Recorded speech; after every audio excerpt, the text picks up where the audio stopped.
السلام عليكم البنات، كي دايرين؟ لاباس عليكم؟ نتمنىكم تكونوا بخير وبصحه جيده ان شاء الله. اليوم غادي نصايبوا بسطيله ديال الدجاج، كتجي زوينه ورائعه.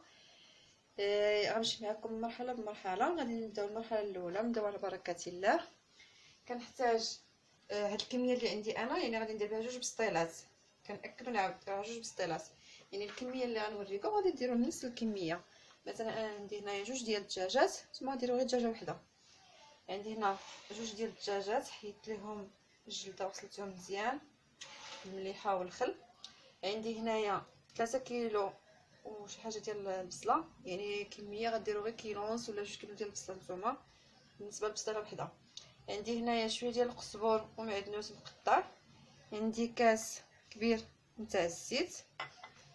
عندي سكينجبير. عندي الكركم خرقوم.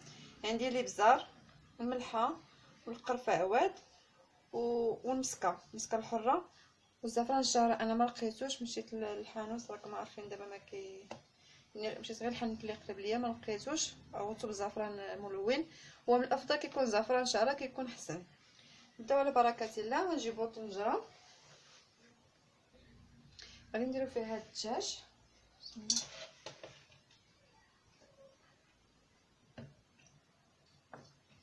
يعني كما كنقول لكم نعاود غندير كميه ديال جوج بسطيلات. اللي بغى يدير بسطيله وحده يعني غادي دير غير نص الكميه، يعني في الروج. غادي نضيف ليهم بسم الله،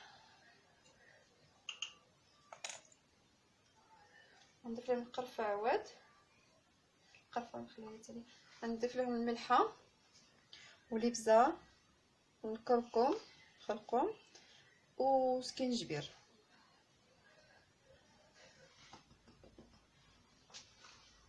بطبيعه الحال الزعفران، يعني كنقول لكم الزعفران شعره كيجي احسن.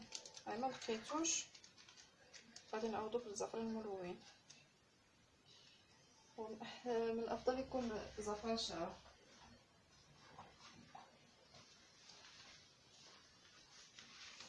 غادي نخلط نشربهم مزيان نعطريه.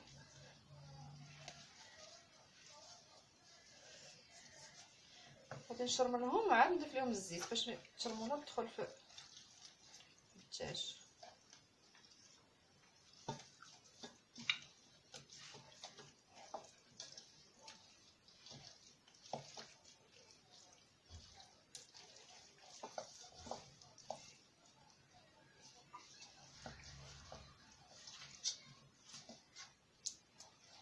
من بعد ما شرملتهم مزيان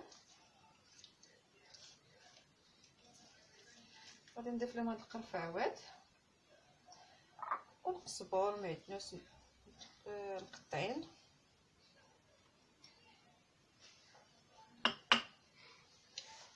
والزيت المائده كاس كبير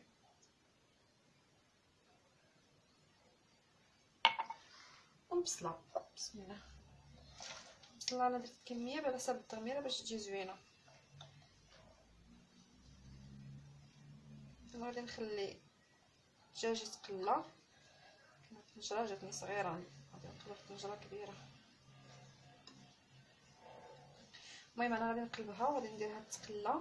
نزيد معها شي كاس ديال الماء حتى تقلى العطريه والبصله والدجاج، وغادي نقدرها ندير ليها الماء الكافي اللي غادي يطيب فيه الدجاج ونرجع.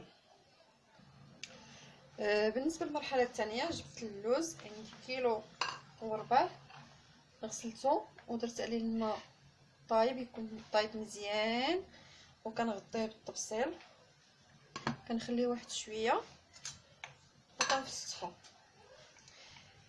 باش دغيا بسهوله كتحيدنا القشره ديالو. ما كنخليو فيه حتى شي شويه، يعني كلشي القشره تحيد مره. بالنسبه للمريقه راني درت الدجاج في البصله كما وريتكم ودرتو يتقلى. نسينا المسكه الحره ما درناهاش، غادي ندير غير واحد شويه هذا القياس. نقفل على هذه، كندير غير هذا القياس. انا غنديرو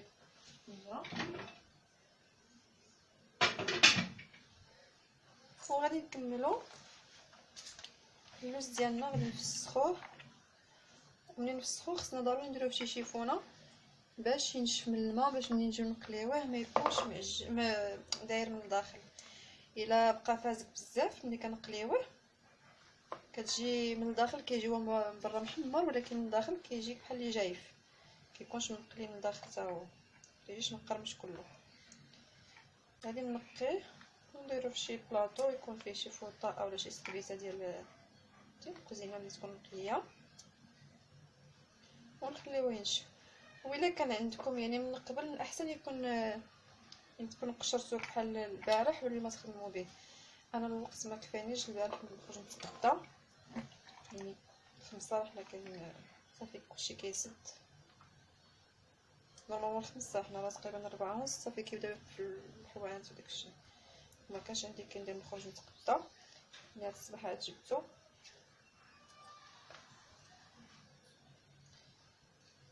كما قلت لكم راني دايره 2 بسطيلات حيت اليوم ليله القدر،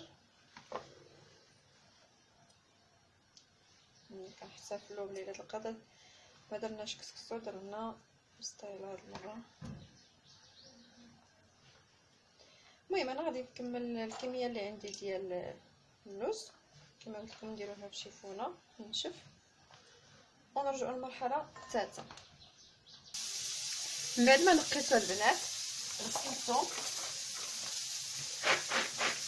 نقطعو شي شبيكه من الماء، كنديروها فوق السربيته وكنسرحوه وكنوليو نغطيوه بالسربيته وكنخليوه حتى كينشف شويه. عاد كنقليوه في الزيت يكون سخون ويتحمر كله مزيان. وبالنسبه للزين انا درت هنا كيلو وربع درت ربعه طحنتها مزيان وغادي نصايب بريوات صغيورين باش للزين باش نزينو بهم. من بعد ما طاب لينا الدجاج صفيناه خليناه حتى يبرد في واحد التفصيل. المريقه ديالنا هي بقات غير بصله صفيناها مع داك العويدات ديال القرفه ومن الدجاج. دابا غادي نضيفوا لها معلقه ديال القرفه مدقوقه يعني مطحونه، غنضيفوا لها معلقه ما عمراش نتاع السمن،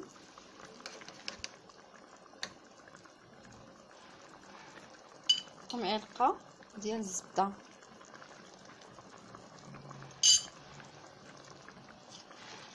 غادي نحركوها وغادي نضيفو زلافه ديال سنيده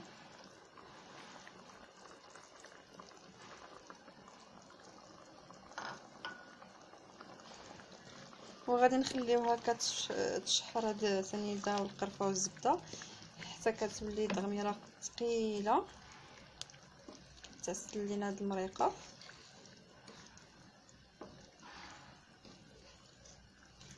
غادي نخليوها كتسل وغادي نتسناو الدجاج يبرد وغادي نحيدو منو داك العظيمات وغادي نفرطوه مزيان.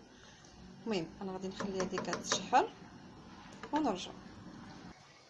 البنات هو الدجاج راه غادي برد ليا، غادي دابا غادي نقطعو غير قط هكا يعني نحيد العظام نخليه مفرطط صغير.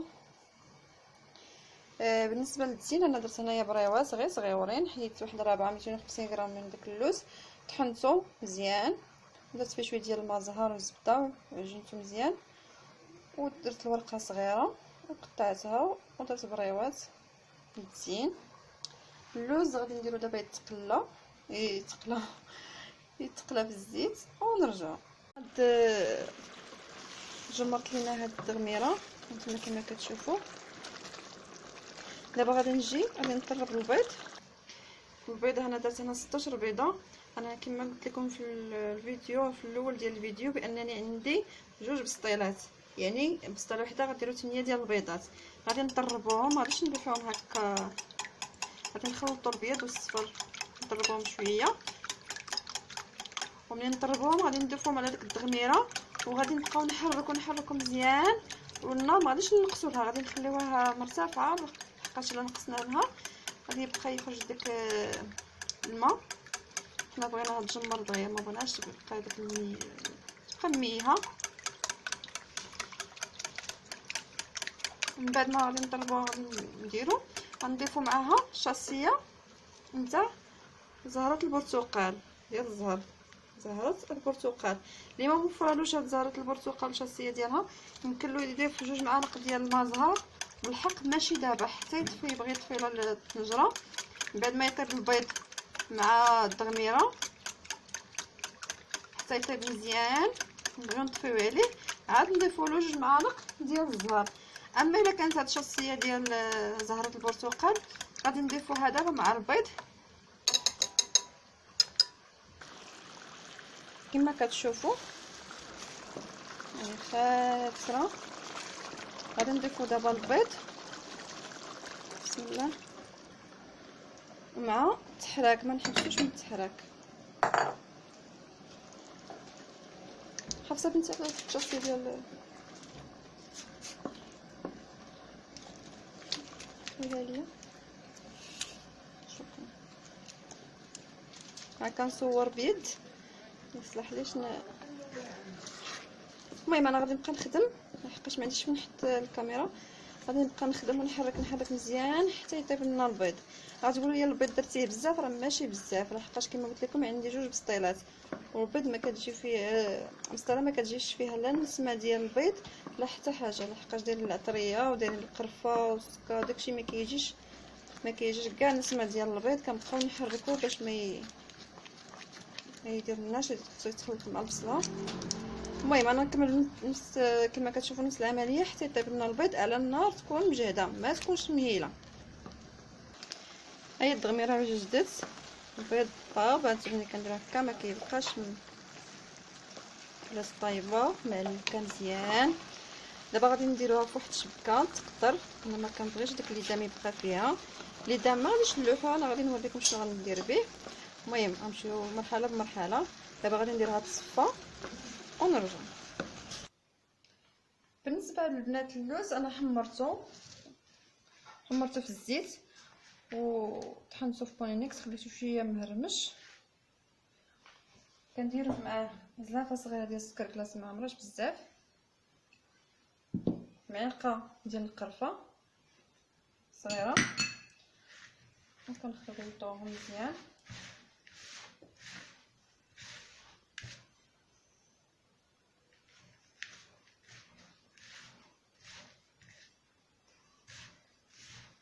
حبيبات اللي كيبان لكم بيض راه غير ديال السكر كلاصي ماشي مشكل.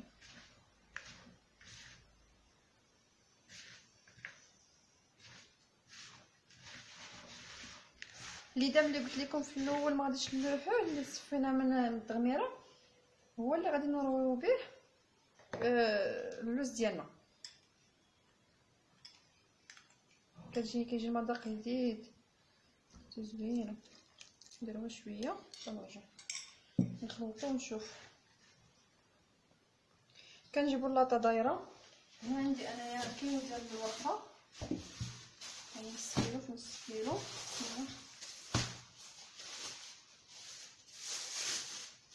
ديما تخليوها في بلاستيكه حتى كتبغيو تخدموا. هنا ذوبت الزبده وزدت فيها شويه ديال الزيت، هي باش غادي نخدموا. ندير واحد الشيطه غير خفيفه.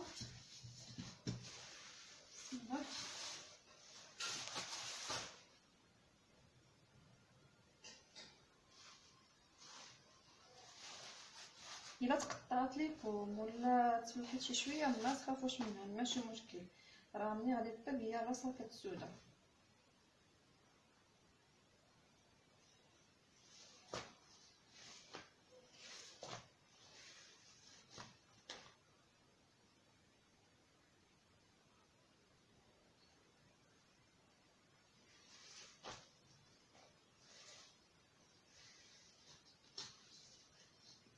بسم الله.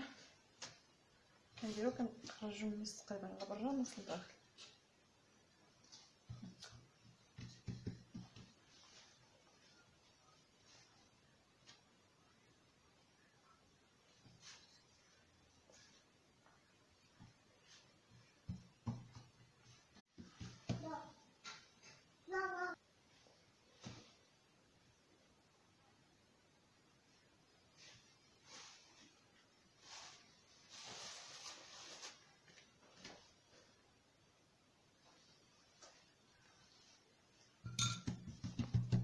وكندير وحده في الوسط فوالا. بعد ما درنا وحده في الوسط كنديروا اول حاجه كنديروا الدجاج. عندي نص الكميه لحقاش كما قلت لكم في الاول عندي هنا 2 بسطيلات، ندير النص.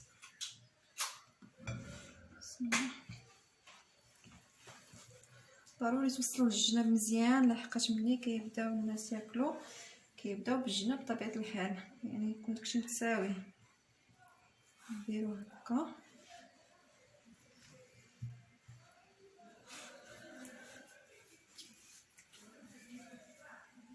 كتساويوها مزيان. دابا غادي نديرو التغميره. نشوف واحد غنديرو التغميره. بسم الله.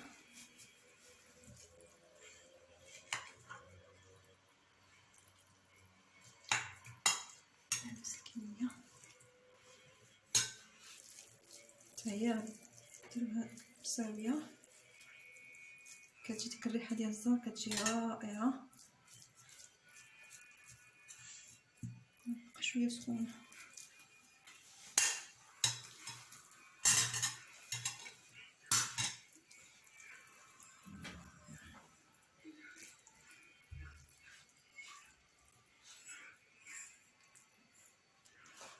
والطبقه الاخيره هي تاع اللوز، حتى هو كنقسموه على جوج.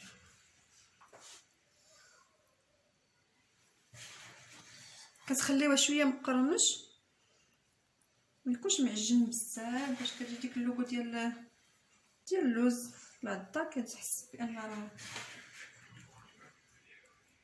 يمكن لكم تعوضوه بكاوكاو، يمكن لكم ديروا نص كميه ديال الكاوكاو ونص اللوز، يعني كيبقى على حسب امكانيات وعلى حسب اللي موجود في الدار.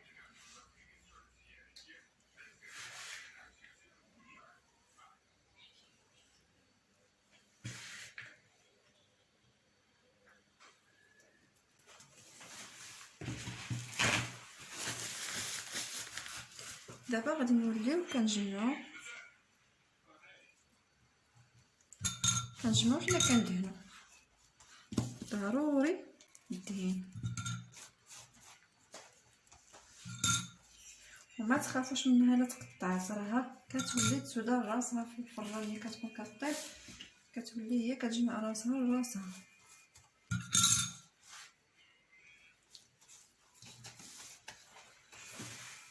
نديروها تاني، نديرو الطبقه الاخيره ديال الفينيسيون كما درنا في الاول. غادي نديرو حتى وحده هكذا.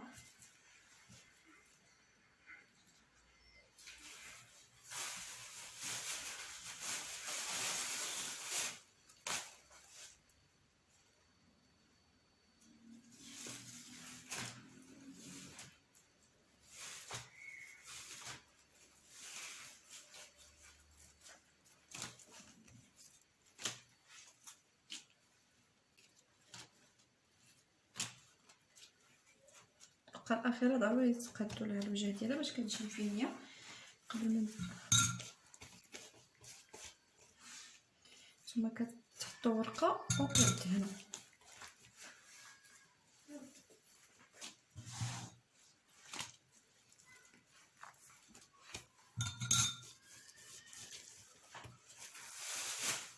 يعني بسطيله وحده كيت فيها نص كيلو ديال الورقه، يعني كنحتاجو فيها نص كيلو ديال الورقه.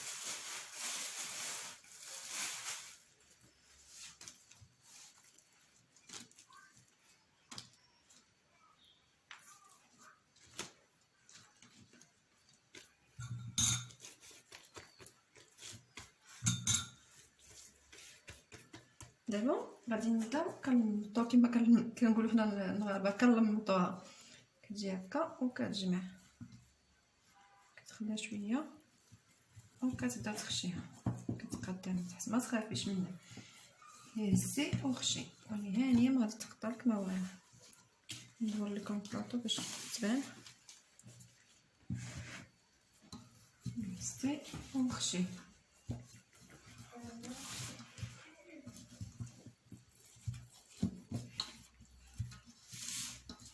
هانتي غادي كتكملي هكا.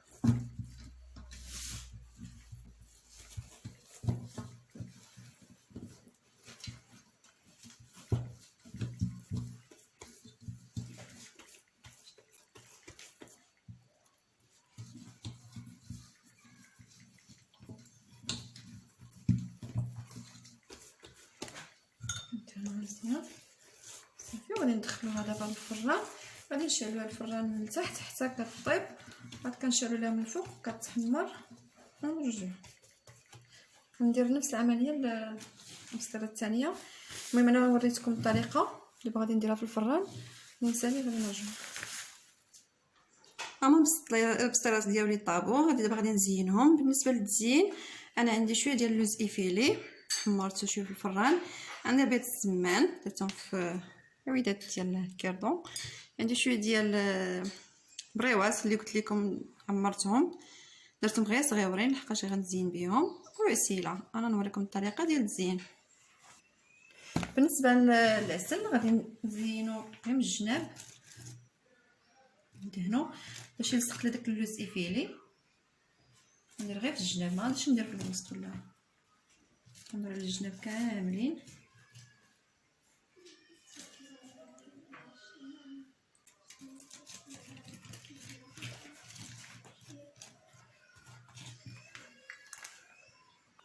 وغادي نبقى كندير في اللوز مع الجناب هكا، كندور الجناب كاملين كيلصق مع العسل.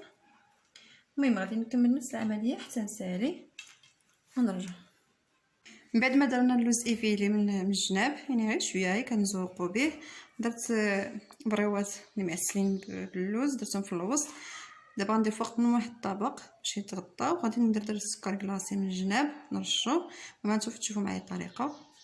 غنشدو واحد الطبسيل اللي يكون على قد داك البريوات وغادي نغطيوهم وغادي نرشو من الجناب.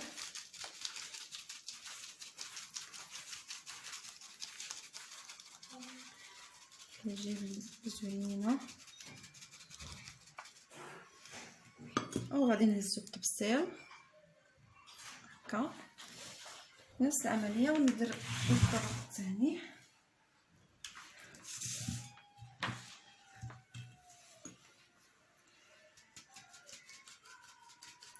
هذه بسطيله بلديه 100%.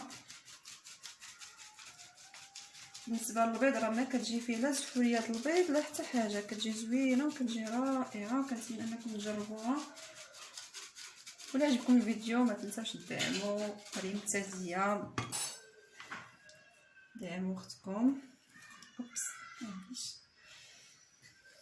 ودابا غادي نديرو البيض السمان مع الجناب،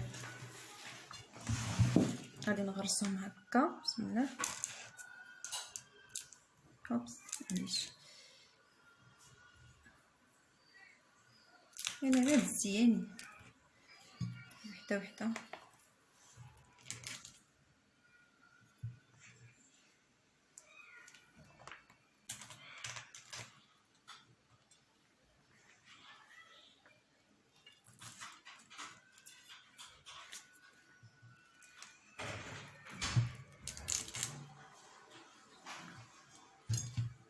طلع النبي.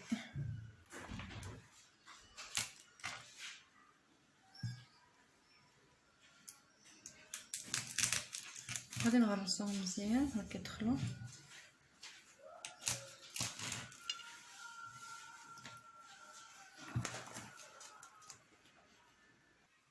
هذا الطبق النهائي البنات من بعد ما زيناه. كنتمنى انه يعجبكم، واللي اول مره يدخل القناه مرحبا به، يتابونا ويضغط على زر الجرس باش يوصلوا كل جديد، واللي مشاركين من قبل شكرا للدعم ديالكم. ولا عجبكم الفيديو ما تنساوش الجيم. الى الفيديو القادم ان شاء الله. بصحه.